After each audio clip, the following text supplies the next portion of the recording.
Hi to all. Sankranti అనగానే మన లేడీస్కి అందరికీ ముందుగా గుర్తొచ్చేది ఇంటి ముందు రంగులతో వేసుకునే పెద్ద ముగ్గు. వీధిలో అందరికన్నా కూడా మన ఇంటి ముందే పెద్ద ముగ్గు వేసుకోవాలని వేసుకుంటూ ఉంటాం కదా. అండ్ ఇంట్లో ముందు ఎన్ని రంగులు ఉన్నా కూడా సంక్రాంతికి మళ్ళీ అన్ని రంగులు కొనేస్తూ ఉంటాం.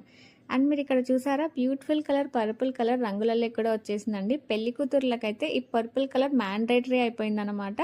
సో పర్పుల్ లేనిది పెళ్ళిళ్ళు కూడా అవ్వట్లేదు ఈ మధ్యకాలంలో. అంత పిచ్చి ఫాలోయింగ్ వచ్చేసింది పర్పుల్ కలర్స్కి. అండ్ ఇక్కడ కలర్స్లో కూడా వదలకోకుండా కలర్స్లో కూడా వచ్చేసింది అనమాట. అండ్ ఇప్పుడైతే ఇలా కలిపిన కలర్స్ వస్తున్నాయి, కానీ ఇది వరకు అయితే ఇలా పిండి కలర్స్ ఉండేవన్నమాట. వీటిల్లో ముగ్గు పిండితో ఇసుకతో రంగులు కలుపుకొనేసి చేతులైతే ఇలా అయిపోయావన్నమాట.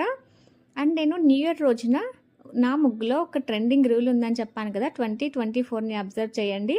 అదేంటో మీకు అర్థమవుతుంది. అది ఇదేనండోయ్.